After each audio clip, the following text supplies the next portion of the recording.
Good evening and welcome to the high school program for parents. My name is Laura Leonardi. I'm a guidance counselor at St. Jude North.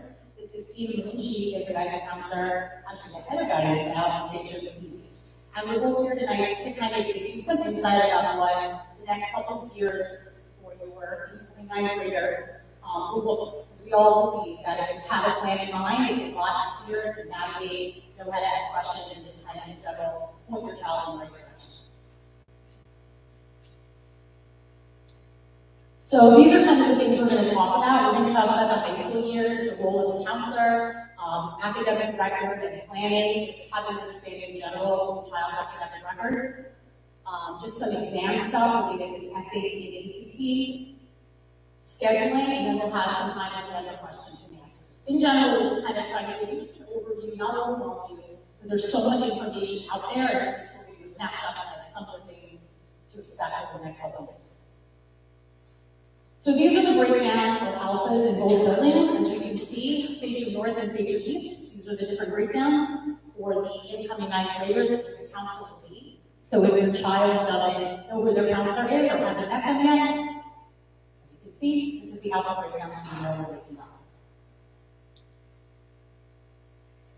The counseling office at St. Jude East is located right across from the library on the second floor.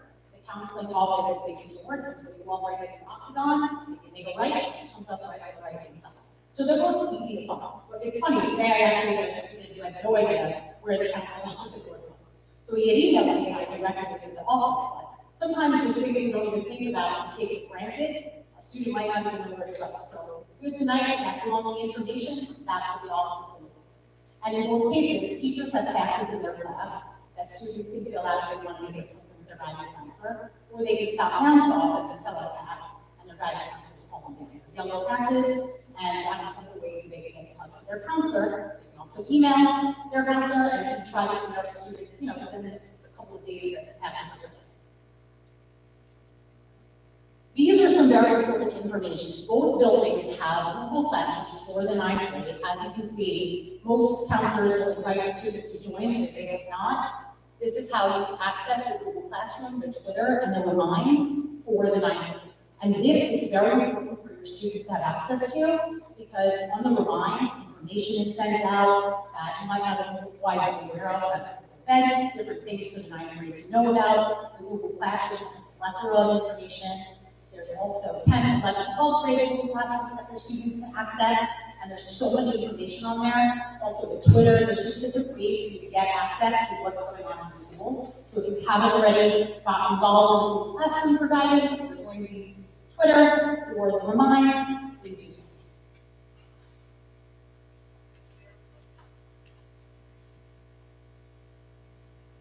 So a big part of starting ninth grade is to uncover your talents. I think a lot of students don't recognize that there's a lot of opportunities out there. We had a career fair that took place at the beginning of September.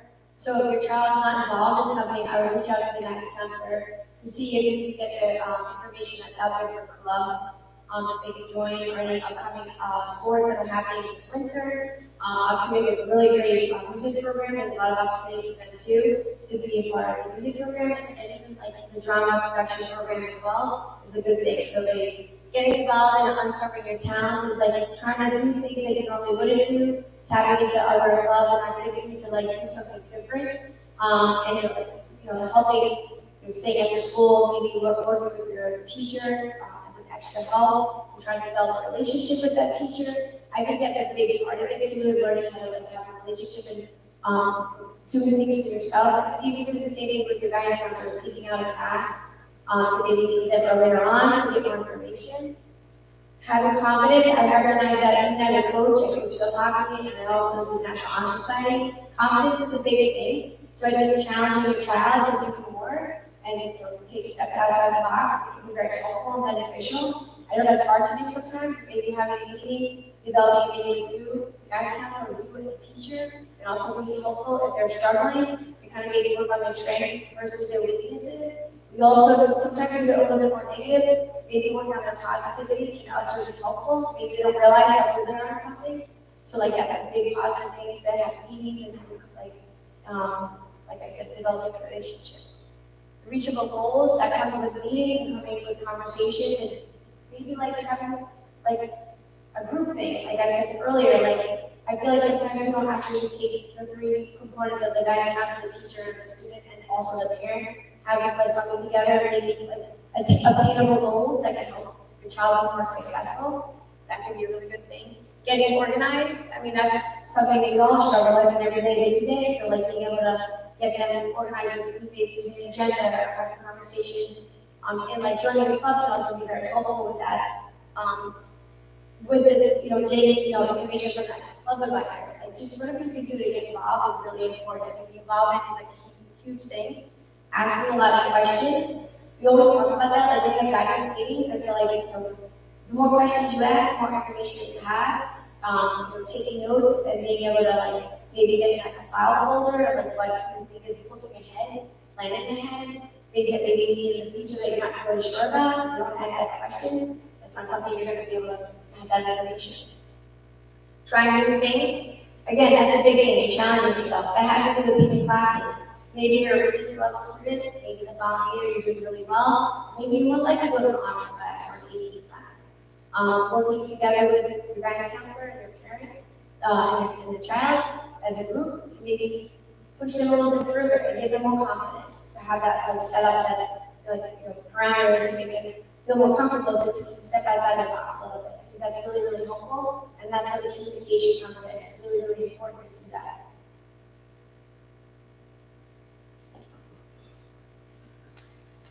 Again, the same concept of making things happen in high school, joining clubs. If they miss the club fair, because a lot of times they don't have the confidence to step outside, get involved, and get in contact with the guidance counselor, and or you're the teacher, email your teacher to find out who is running a club. Like, they start as if you can join at any point, any time. The more that you put out there, like the child maybe is nervous to do that, maybe they get a buddy, maybe they know somebody that you can pull in to have them feel a little bit more helpfulness to make them feel more confident. Whatever we can do, but clubs are really important. Community service, I'm the National Honor Society advisor. If you're interested in being in the honor society, soccer is a big year. That's what we at least look at it. Same thing with North. But all throughout your high school year, you should be doing community service. It looks good on your college resume, college transcript, and it's also something that you want to give back to the community and something you feel good about. It gives you confidence. So it's something you should, I recognize that maybe do a little bit more and you can ask questions, whether it's myself or the National Honor Society advisor, and or any type of honor society advisors. They do a lot of community service. Their volunteer club is a really good one as well. Mentoring club, tutoring, there's so many activities that you can do. Performance groups, like I said, both schools have a great music program, whether it's drama, whether it's music. They do a really good job, so that if you're talented, but like explore your talent, or try it. At least put yourself out there and try something. That's really important. Outside activities, things they do outside, like the library, assistant public library is a great tool to use. There's a lot of, the fire department has a great junior fire department program that they run. There's so many opportunities for students to get involved outside and help out the teams. There's a team group in town of Arcadia. That's another really good opportunity for students to do anything extra they can do to feel them more confident, try something different. Even if it's a summer program, something different outside of the school year. That's really again, exposing them to something outside of different that the high school experience can give them something attainable to make them feel a bit more confident and or something they can maybe tap into that they didn't realize. So that's a really important thing. Core courses and electives. I think the biggest promotion I could say is if you're good at something, that's when you want to challenge yourself with something more, do something a little different. If you're good at math, maybe you make that your goal to do something more. Maybe you're an honor student, and the following year you try the AP class. Maybe you're bored on something, that's something you want to maybe step outside. If you're really good at business, you want to maybe try a little bit more business classes to follow that path. The more you do, and the more you actually expose yourself. A lot of times the kids will come in and the students will come in and they'll look at the course catalog, but not really listening to more of their friends, not really paying attention, asking questions of what do we really believe. So the more they actually look inside a little bit more, have challenging conversations and what are they good at, that could be very helpful to be able to, course electives are really, really good. We have so many opportunities for kids to do other different things. If they have 9 periods a day now, which is very helpful for them to try something different. And then obviously friendships. The more you're involved in something, the more you experience something, the more people that you can be around, the more opportunity for you guys to have, or students to have really long-lasting relationships. I think that's important to learn how to do that. Social media is not always the best thing to do, but real relationships to stay after school and being involved can also be something that's really right there and concrete. So that's a really big thing to do, is get involved.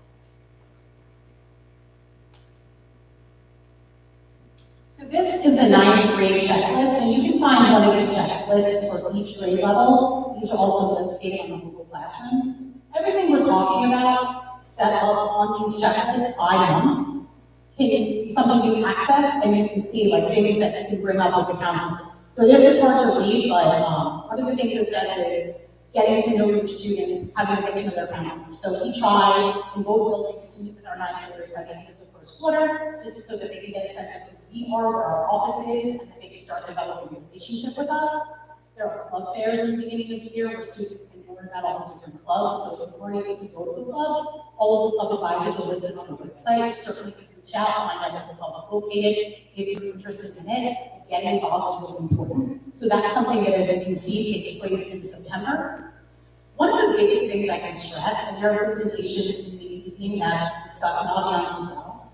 Naviance is such a helpful tool, and so many people don't utilize it, because when kids are first logged in, they may not realize the importance or the power that can help them with questions and answers. So I implore you, if you don't know your Naviance password, reach out to your guidance counselor. They can get you logged back in. And from 9th grade all through high school, you can be researching colleges, you can be researching careers, you can be doing all kinds of things with Naviance that will help prepare you for the future and answer a lot of questions. Even the career component on Naviance can show you prognosis for different careers, what the path would be in terms of what classes you might have to take in high school, what you would take in college, what level of degree you need to get, just things like that, and the job opportunity. So it would be a really powerful tool to help a child get connected to what they're doing in day school and then what their future plan would be. So these are just everything that's listed in here. Naviance is a really important tool.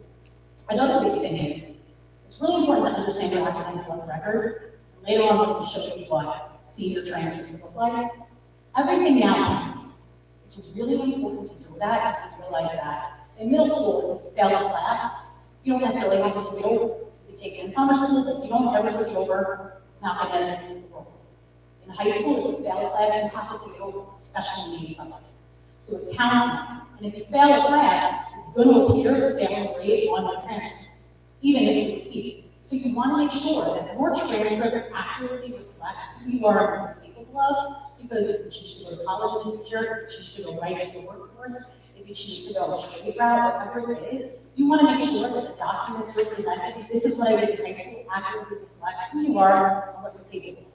You don't want it to be that slapped around all the time and it's just kind of barely got by and that's the representation you're presenting to this next week of your life. You want to make sure that you understand what it means and you're doing what you need to do to make sure your transcript is what you're capable of, not just kind of what you got around to do. Okay? So checklists are really, really important. They even cover talking about the PSAT. So in 9th grade, you don't take the PSAT, but in 10th grade you do. Knowing that that's coming can be really important. You take it in 10th grade, you take it again in 11th grade. What does that mean? In 10th grade, it's practice. In 11th grade, it means scholarship. So if you don't know that, you might not take it seriously. You might not show up for the test. But if you're aware that the PSAT is good practice for standardized tests, which even though a lot of schools test optional now, standardized testing still need extra scholarship money that you might not otherwise be able to get. So it's still important to know that these things are coming, ask questions, be prepared so you can make informed decisions with your child and as a student in school.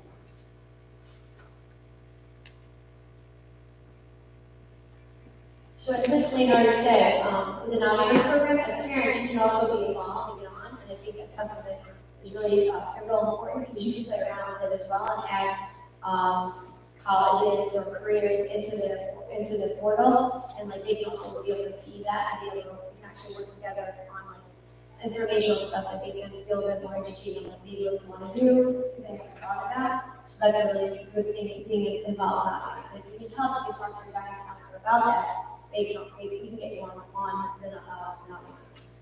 The portal, the student portal in each school is also a very good tool to use for students and also for the parents.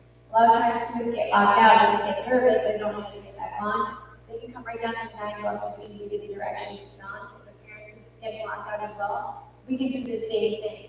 You can also take a picture of this if you'd like to see if you're if you have difficulty getting on.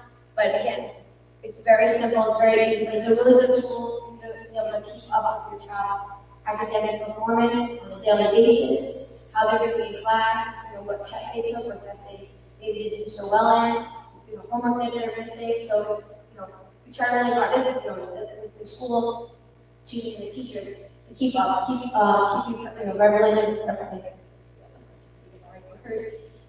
presence to know what they're doing in class. So being able to see that is really, really important. So getting on the portal, if you have trouble, certainly contact your guidance office to see if you can get on.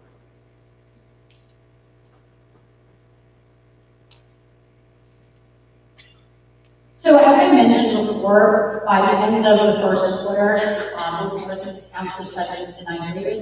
That doesn't mean that you can't open a pass with your guidance counselors earlier if you haven't been able to call it down yet. We do try to monitor how our students are doing, and just kind of keep an eye on them. Teachers will also reach out. We'll reach out to them if there are some concerns. But you also have a right to start advocating for yourself. If you have a question about placement in class you're in, or you feel like you're struggling, you want to reach out to find out information about extra help, whatever it is, reach out to the guidance counselors. They can be very helpful in guiding you in the right direction if you're aware of what's going on. Okay. So the first quarter, we'll try to, with our 9th grade students, figure out what the plan of action is and help guide them in the right direction. And then once it comes around to scheduling, and this is when we touched upon, it's really important. There's usually an evening event where you can attend and learn about course options. It's really important to kind of figure out what am I interested in doing, and in high school take advantage of different course options because it's free. And it gives you access to say, yes, I want to go in this direction, or no, I didn't like that, I'm not going to continue on with that. But it's important to explore and to go into like a scheduling meeting, knowing what you want to take. You don't want to go in there and have the counselor say, okay, what are you interested in taking? And you sit there like, I don't know. Now it's okay not to know, but you want to make sure you figure out a way to know, because we don't know exactly what your interests are, only you do. Only you know what's going to make you happy. So it's important to have conversations, attend anything you need to attend to find out what kind of course you want to take, and make sure that when it comes time for scheduling, that you're prepared to take courses you want to take. Now, in a couple of slides, we're going to go over some of the graduation requirements. Those are classes you have to take in order to graduate. And we can help guide in that direction, but you can also challenge yourself. If you think next year you might want to take an honors level class because you're doing really well, you weren't recommended for it, you can certainly speak up and say, I'd really like to consider your honors class. What does that look like? Your guidance counselor to talk to your teacher and figure out, is that a good course of action? But as I said, now it's time to start advocating for yourself, for your future, your interests, and for what you want to do. Now you want to hear your voice in addition to your parents. And then it's also important too to realize your Regents exams. So some of you may have taken Regents exams already in middle school, but even more in high school. So you want to make sure you know what Regents exams are coming. We touch on that a little bit later. It's different for everyone, but some of the Regents are the same for everyone as well. And you want to have it in your head. Am I going for an advanced Regents diploma? Am I going for a Regents diploma? What does my path for me?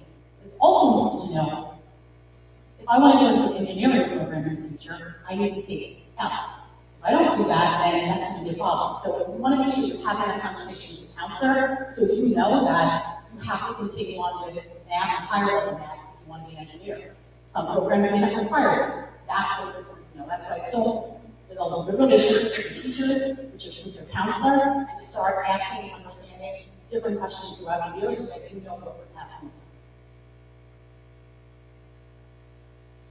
So the transcript, as I said, we're going to touch on that and show you what transcripts look like, but all courses taken in grade 1, that's what's going to show up on the transcript. Every credit bearing class from 8th grade through 11th grade is what the college is going to see. Senior year, the classes we're taking are listed. Again, I'll show you that later on. But this is what a college is going to see. They're going to see all of this. This is what an employer is going to see if you present your transcript if you're going into the workforce or into the military or whatever you're going to do. Every year, starting in 10th grade, we mail them a credit checklist and a copy of a transcript. So you can see what credits you've completed already toward graduation and what you still have left to complete. So by the time senior year comes around, you get your final transcript in addition to your final credit check, which you have a lot of things checked. But it's important to pay attention to this and understand what your record looks like. If you failed a class one year and you didn't complete it, you might be a senior still needing to take your third credit in math. Or you might, most seniors end up taking just English, social studies, and gym on the average case. But still taking more things depending on what your future goals are. Okay? So that's what you want to understand so that you'll always choose to report your grade and making the right choice for yourself. So that is really important. You can also keep track in the portal of your grades. Students, parents, log into the portal. Make the portal your best friend. Figure out what's going on. Stay on top of your academics. You want to make sure that if you handed in an assignment, it's showing up in the portal. You don't want it to not show up and then say that this teacher didn't give me credit for it. And now the quarter's over, and now we have to fight to figure out what happened. Keep track of what's going on in the portal. So if the grade is missing, you go to the teacher right away and say, hey, I didn't get that in, but I don't see it showing up on the portal. Again, advocate for yourself, take control of your future, your grades, and all that stuff. So it's really, really important. And then you want to make sure you're reviewing your report cards, you're talking to your teachers, you're talking to your counselor, and all together, it helps you plan your mistakes.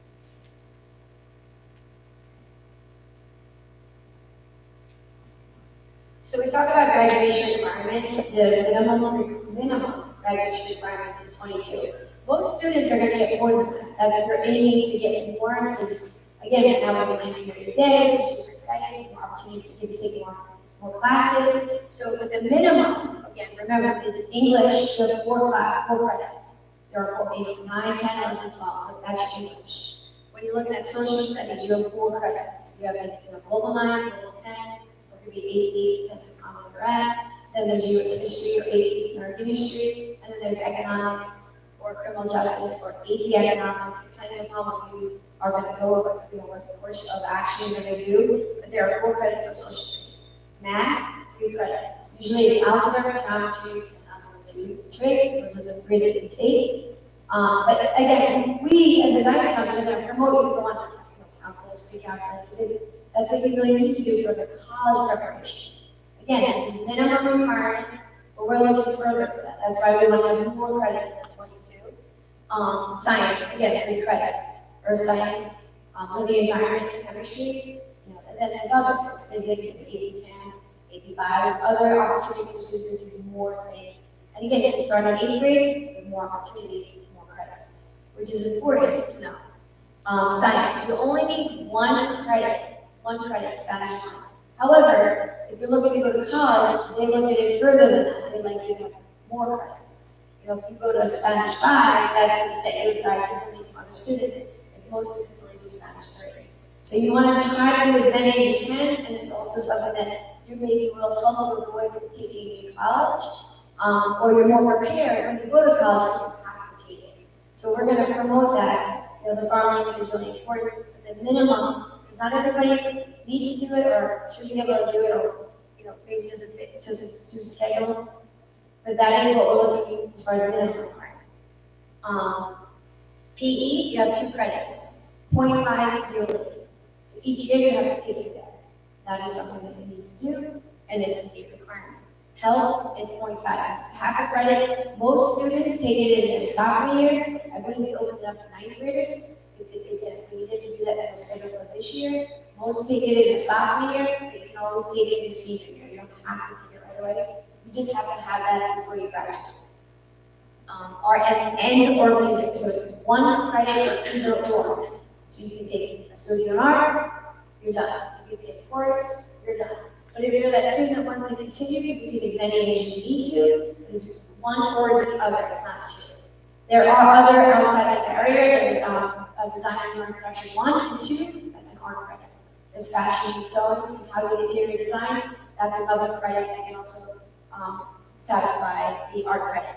And then there's electives. Again, because we have a 9-period day, 3.5 electives can be anything of your choice, and if you're looking to do the advanced Regents diploma, we're going to go a little further. There's other math and other science that you need in order to get that. You need, I believe, 9 credits. I mean, 9 Regents exams to get the advanced Regents diploma.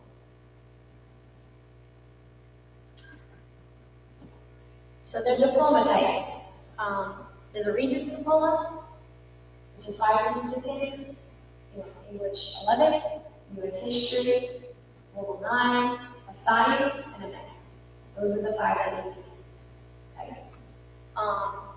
And then there's Regents diploma with honors. So you have a 90 or above in all your areas, you get a Regents with honors. And that's exciting for students that really obtain that level. And then there's Regents diploma with advanced designation.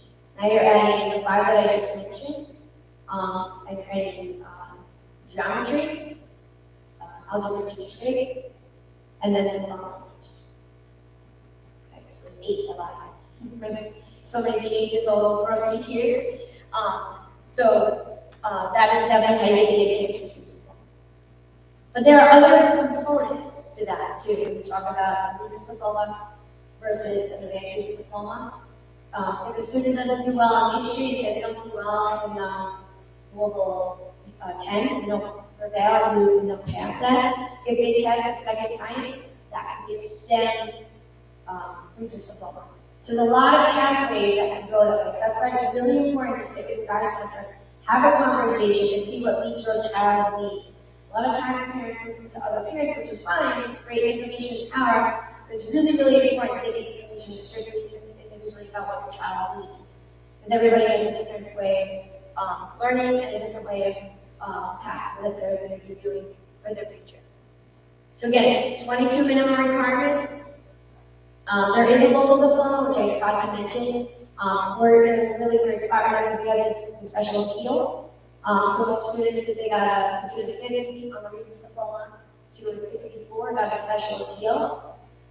When I understand the state of New York, they're going back to 65 or higher. So that makes it a little different now. So if you are a special education student and you get a 55 or higher, that can get you the local diploma. And again, that's why we want to have more conversations because the state's changing things, and we're going back to what we were, post-COVID and pre-COVID. So again, having those meetings are really, really important, and we're still waiting on the state to see what direction they're going to go in.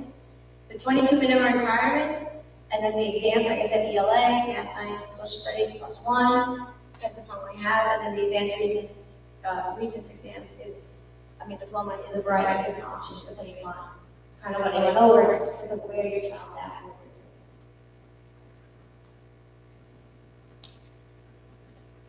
Behold, this is the senior transcript. It's a very exciting document that the seniors just got out now and have been waiting for and knocking down, breaking down doors almost to get. So this document shows basically your high school career. It shows any credit bearing courses from 8th grade. I know it's hard to see, like, I think if you zoom in, you might lose it. So bear with me, I'll try to cover all the areas. It lists, that's it. Oh, that's it, okay. This is a zoomed in. I'll try to explain once it's proceed. It shows any credit bearing classes, good, use this one. Credit bearing classes from 8th grade through senior year, through 11th. And then senior year, it just lists classes that the student is taking. So a lot of times seniors are saying, oh, I'm done everything, I don't need to do anymore. No. Strength of schedule is one of the main things colleges look at. So you want to make sure that you're still showing a strong schedule the senior year, and that you're still taking classes that would indicate to college, you're involved in high school, you're going to be involved in college. So it is very important. Your weighted and unweighted average, which are on the lower right-hand corner, will be from credit bearing classes from 8th grade through 11th grade. So I'll have a lot of seniors that say to me, oh, senior year, I'm really going to bring my GPA up. It's like, you're not. By the time you apply, it's going to be 8th grade through 11th grade. We do send 8th grade to a lot of schools, but at that point, the students are already in the school. So it's really important to recognize that 11th grade is the cutoff, and the GPA is going to appear on the official transcript that sends to colleges. So that's located in the lower right-hand corner. Now this particular student is ranked. So the top 25% of graduating classes ranked with the number. This year's class had more than 445 students. And so I got copies 100 or something that got the top 25%. The students that don't go on the 25%, we give a percentile typically on their transcript, 38, 40, and 50, and so on. So the top 25% of students get a number on their transcript, and that's how they know what their rank is. And that is a big day when we announce rank and call down the seniors. It's very exciting. So again, we want to make sure that we do whatever we can. So on the day you get your transcript down from your senior year, and you're showing the work that you did in high school, it's reflective of who you are and what you were capable of. Also, in the right upper hand corner on the far side, those are all the Regents exams. Now, by senior year, the Regents exams are going to show the highest grade you got in your Regents. So, like sometimes students will take a Regents exam over. If they don't like their grade, they failed it, the highest grade will be on the transcript. And that's for by senior year. It only comes off by senior year. But that will also be on the transcript. So colleges will see the Regents exam scores, if you were a student, which none of you will be, if you qualify for an exemption, or a special field most likely, because those are done now. That will also be on the transcript. So this is kind of a snapshot for colleges to see what classes you took, the final grade you got on classes, and if you're ranked, what your rank was, and where you need your unweighted GPA. So your unweighted GPA is your average of all your classes. Your weighted GPA is the average of the classes you took that were advanced or honors level classes. Sometimes the weighted can be lower than the unweighted. Most cases it's not, but in some cases it can be. But that is what this transcript shows, and this student was ranked in the top 25%. In the next transcript, this is another student who was not ranked, and they don't have the number that appears on the transcript, they just have their weighted and unweighted GPA, same thing, listed the classes they took, the final grade they got in the classes from 8th grade through 11th grade, and then the courses they're taking senior year. So this is what we send to colleges when you apply, and this is also what says, yes, I graduated from high school. And every year you will get mail from starting in 10th grade, a credit checklist, classes you and credits you completed toward graduation, the Regents exams you completed toward graduation, and a copy of this, so they can kind of know what's going on. Some people never see it, but I got that mail home, yes, every year, starting in 10th grade. Look out for it, because it's very exciting, especially senior year. I really hope by senior year you all see at least some feature of your transcript. It's not a huge surprise, but every year we'll be down home with the credit checklist.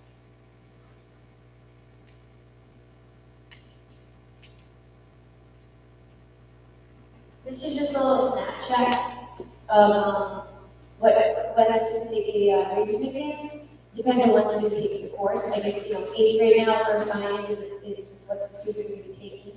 But as a 9th grade, they still take first science when you're a student coming in.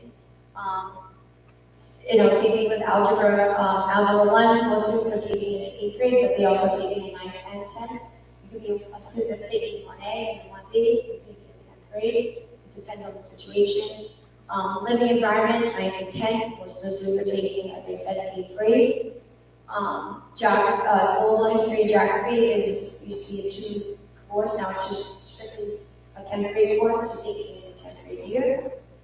Geometry, 9th, 10th, 11th, depending on where you're at in your math selection. Algebra 2 could be 10th, 11th, and 12th. French or Spanish could be 10th, 11th, and 12th. A lot of students will take it in 8th grade.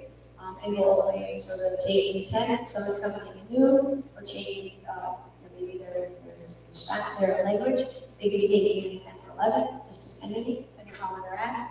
And then the English is grade 11. Most students will be taking it in January, and then maybe in June, depending on where they're at.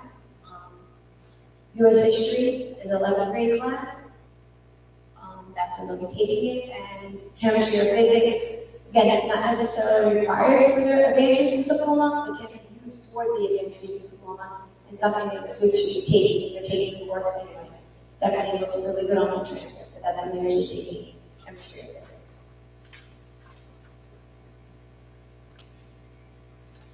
So when the course catalog becomes available, it'll have a list of all the different courses that are available for students to pick from. There are also videos that the department chairs will make about elective options that are available. We do also host a evening course workshop where you guys can attend as 9th graders and learn about upcoming options that we have for scheduling. We usually have a fair during the day that I believe 9th graders will be able to attend now different different periods to learn about different topics. So there's no reason why when you're calling in and asking, what are you thinking about taking? That I haven't thought about it at all. There's a lot of ways to access the information. Then what will happen is teachers will start making recommendations. Usually they'll talk to their students about what they're recommending.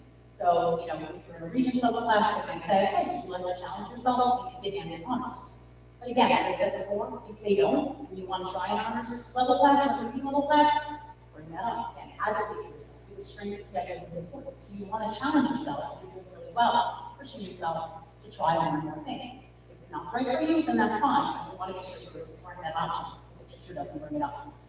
You can also then, if the guidance counselor meets with you, they'll go over the teacher recommendations for the subject areas, and they'll ask you what you want to do for your elective options. Now, there are some electives, you know, one credit or music and health that will require for graduation. We do try to get our students to take those by the end of 10th grade, because there are things like OCs, cosmetology, you know, career training programs that pass not only your schedule, you can be able to take it.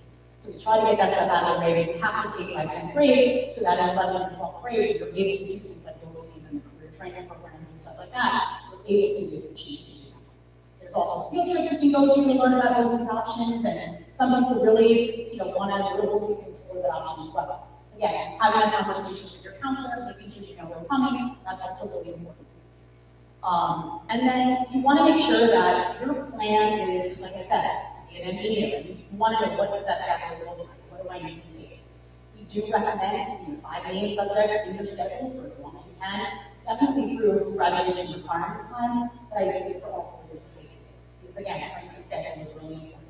So it's just something to think about. And then these are the spots with the curriculum videos, and of course catalog available on the Northeast website, and that'll be the case when they become available for the next level of course.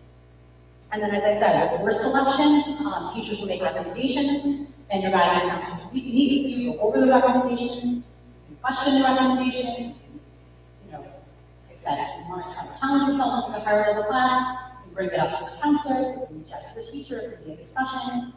And then at a certain point, what you choose is available for parents to review and for you to review as well. You can always reach out to guidance and ask them questions. What's my child taking? They can reach out to you as well. Having that dialogue, just making sure everybody's on the same page, that's really important.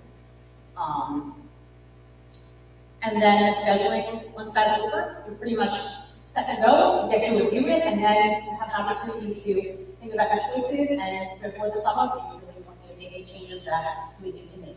9th to 10th grade is pretty straightforward. You're still pretty much taking the next step in your progression.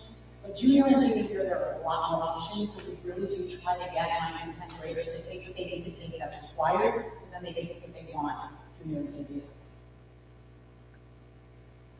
And then the other thing that's really important, if you haven't done stuff like before, get involved. Okay? A well-rounded student is also really valuable, just for yourself, but also for your future. You know, if you just come to school and you're kind of, you know, you're visible and you don't get involved, it's not something really small. We have so many clubs at St. Jude's and St. Jude. So many clubs. Whatever your interest may be, I promise you will find it. Reach out. If you didn't go to the club there, don't know, you know, something like what a club is meeting, reach out to the advisor, reach out to your guidance counselor, reach out to the advisor. But you don't want to be, you want to make sure you're getting involved in what you're interested in. Also, any volunteer work, as Ms. Moon said, it's really important to do volunteer work all around, not just because you want to be in an honor society. Colleges like to see well-rounded. They want to see that you're giving back to the community. And anytime you do that, you should keep a record of it, because you want to be able to say, I'm going to use it for an honor society. I want to be able to document later on when I'm applying to college. I have a record, and somebody who's in charge signed up what I did. So that's really important. But start doing volunteer work now, whatever you can do. A religious organization, maybe you can go work at a hospital, the youth clubs are really amazing, like youth organizations, something to be done. We have Brookhaven Youth Bureau, amazing. Get involved. This really feels really good to do that, and it also helps to make your final portfolio better when you take the next step. And now let the honor society take this. So being that, you know, 9th grade is really an important year because you need information. So if you're interested or you feel like you have criteria or you're not even sure what to do, the website's really a useful tool that can give you the information that you're looking for. It's pretty cool when you have an 9th grader reaching out to you saying, hey, I'm interested in a thing on Oxford, how do I do that? So I really, really encourage you to get on the website and check out the information. Because like I know for me as a national onsite advisor, we give out the applications typically in March, and there's a requirement of 30 hours of community service. If you do the math, and you started in September or even August, it's 5 hours a month, which isn't terribly a lot. But when we give out the application in March, parents and students are panicked because they didn't start yet. We're not going to give you an application and expect to do it in 2 weeks. So the more information you know and you see further along, earlier on, the more information you have, so getting involved is really important to have that information. The community service is really important for all societies, and they're all different. So, going on either website that can give you the most important information. But I also want to caution you, going directly to the advisor, you're going to get the best information. Sometimes when you hear other people talk, they don't have the right information. Sometimes we may miss out on something. So go, directly to the person that is involved. Like I said, myself, I'm just good into the society here. I know Mr. Weston is a new person that's over at East that does North that does the national study.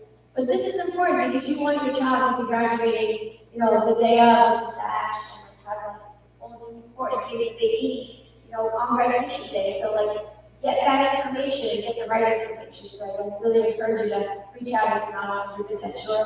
But a lot of the information is on the website. And any questions, you can also email. It's a really cool thing to see all the students that we have in our national study do what they do. And there's so many good things that are happening with the other honor societies. Triam is a great honor society involved in your music. So again, really do your research and ask questions. SAT and ACT exams, certainly, as Ms. Leonardi said, a lot of them are test optional, but it's also still a template, and it's definitely something that's really important. So I encourage every student to take at least one of each, SAT and or ACT. It's really important. You don't know how you're going to do if you don't take it. I gave you 2 opportunities to get $20. Would you take that opportunity? You all want money, so why not take the test? Because you can do something. You could be surprised if they good at one versus the other. If you don't take it, you don't know. And the colleges do look at it. They really do. If you hit a certain mark, that's more money. I know I was an athlete that took the SAT 6 times, and because she did that, she got $10,000. So again, you have to recognize that it's also money involved because it's business, usually, when they do SAT and ACT, but it's also empowering for your child to do really well and let them work and strive for something, and you can help them do more in college. Not everybody's the best test taker, or wasn't, but it's definitely something that each individual should try. Even if you're looking to go to Suffolk, if you do a test, an ACT or an SAT, you can avoid taking classes that you sometimes you have to take a class that you're not going to get credit for because you're not meeting the criteria. So the SAT can help you with that too. So there's a lot of avenues that people don't know. So I just encourage you to at least try to take one of each, or at least one, to see how to prepare your child as they go from there. But it is test optional for a lot more and more schools are doing that. But the standardized test, if you go to the SAT website for the College Board, all the dates usually on there. The most important one usually is March, May, or June for the junior year. If you have a student who's a really high-end student, maybe they want to take it in December of their junior year. It's not a rush, it's more comfortable on how they're preparing what they do. The PSATs, we just did that for the 10th graders and the juniors in October. It was the first time we did it digitally, which is wild and changing, right? It's new. So the AP exams could be doing that sooner than later, and the SATs definitely going to do that sooner than later. So again, digital is definitely the way to go. That is what we're looking to do. But the ACT, that hasn't happened yet with them as far as the digital part of it, but the ACT is definitely another good exam that you should be looking at. Some kids take that type of test differently. If you don't try it, you don't know. I know we have a test prep that we have a contract with that does a lot of helping students to get stronger grades and get more experience with these types of tests. And then there's obviously Princeton Review, that's another one. The public library has that opportunity for kids to do practice tests and more review. We also have teachers in both schools that also do specialized tutoring. But the SAT and ACT are definitely something that you want to continue to do, and like I said, plan and study for. There are also special assessment accommodations. Usually we do that in 9th and 10th grade to get students who need maybe extra time. Definitely something that you're looking to, your child has maybe an IEP or has a 504, certainly that's something you would want to let the guidance counselor know so we get that information out to you and get it hooked up so you can, your child can get extra time and extra testing accommodations.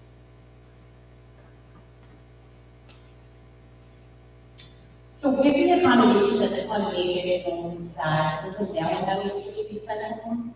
I think it's an email where you guys will get documents to fill out if your child has an IEP plan or a 504 plan or they are classified, that if you haven't filled out already, at some point you'll get down to them and you'll fill it out, because sometimes it can take some time to go through the accommodations. And if your child has accommodations in school, it has to be a separate approval for the college or the ACC to get those accommodations. If your child is not approved, they don't get one of those exams. So if you have questions about that, as Mr. says, reach out to the guidance counselors, or they can send in the paperwork if you don't receive it, or you want to get it a head start. As we pointed out, 10th grade, 11th grade students take the SAT. It's really important to take it seriously because you can need that you're prepping before the SAT exam. And even though a lot of colleges aren't requiring them, some still are. Even if not Florida, you really want an SAT. So if you have a goal to go to school in Florida, a lot of those schools, even through the pandemic, wanted SATs. So that's why we really try to drill into you guys, ask questions, make sure that you're thinking, I don't have to take an SAT, but my dream school is Florida related. Well, guess what? So just make sure you're answering those questions. But SAT and ACT can be extra scholarship money, can give you an edge over students who didn't take it, so it's really important to still consider taking it. And here's the thing. If you take both of them, you take an SAT, you take an ACT, you bomb both of them, you never want to take it again, nobody will ever know you don't have to send the schools. So it doesn't hurt any way to give it a try, because if you can get that college is looking for, then you can help. So what we typically recommend is the SAT in 10th grade, the SAT in 11th grade. If you then want to work on areas of weakness, then the test prep, student review, these are all programs that you had the child involved with to do prep and to work on areas of weakness. You take the SAT, you take the ACT, and then you continue on with the one you like better. Some people like the SAT better, some people like the ACT. The ACT has a science reasoning component on it, but the SAT does not. Some people may not like it. But again, both schools are, both exams are, school choice, so you don't have to send them if you don't like them. If you do, if you don't know.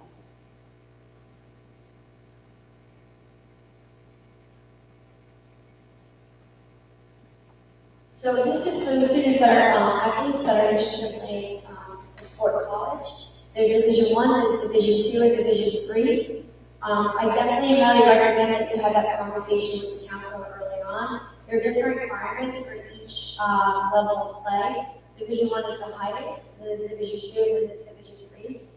Typically, because we're New York State, we give you and provide you with the classes and courses that you need.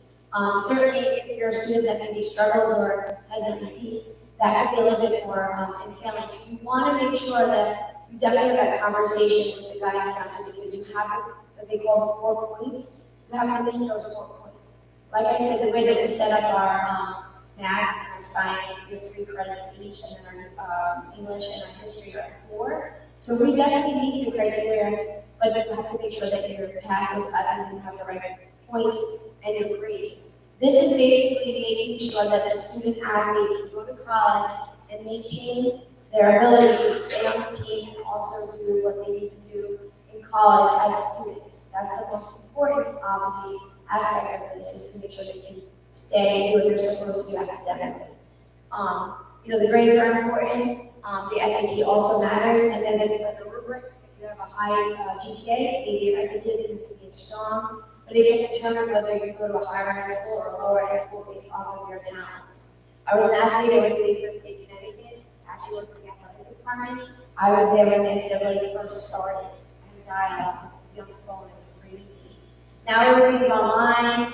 You get on there, you get a PIN number, you register. It's pretty simple. You have those conversations with the coaches that are well informed, but you need to let the guidance counselor know because that's a really important factor when you're dealing with the recruiting process. and you're tutor as well, you can't go on a college campus and do an official visit unless you have a PIN number. So there's like a little like varieties of what you need to do and what you need to understand when you're dealing with the National Collegiate Athletic Association. So you want to make sure, like I said, those conversations are happy between you and that sounds good, along with your high school coach. The registration is important. Again, it's pretty simple, but you do have to pay a fee in order to register. I think it's like $45 or $50 now. And it's quite simple. If you want to do it in your junior year, you do it when you start your junior year. You see your senior year. The recruiting process now actually for a lot of the students now, September 1st is the first time a college coach can actually offer you something in September 1st. They can do things unofficially before that. But again, this is something that you definitely need to have those conversations to make sure you are eligible to play in college.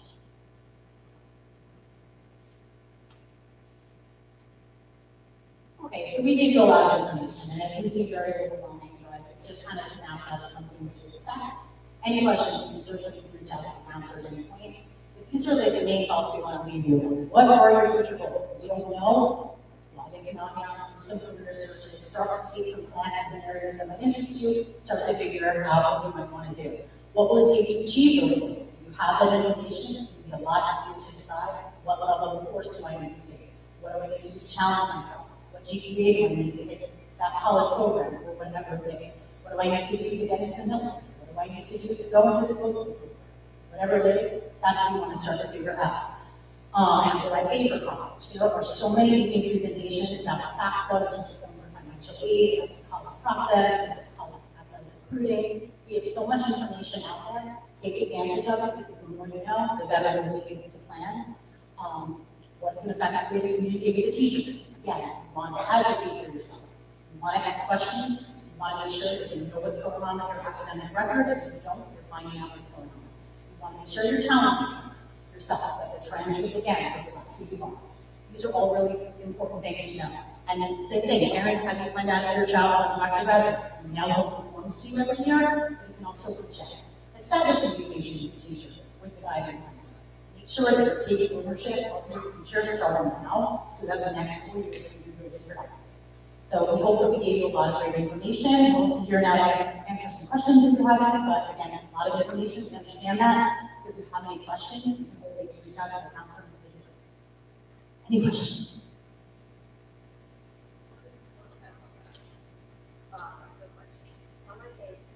January? No. January. And we advertise that out. There's usually like so much advertising that's out there. So I know what it is. Any other questions? Well, thank you all for coming, and as I said, we gave you some great information. It's a lot of information, so just follow up with your counselors if you have any additional questions. Have a great night.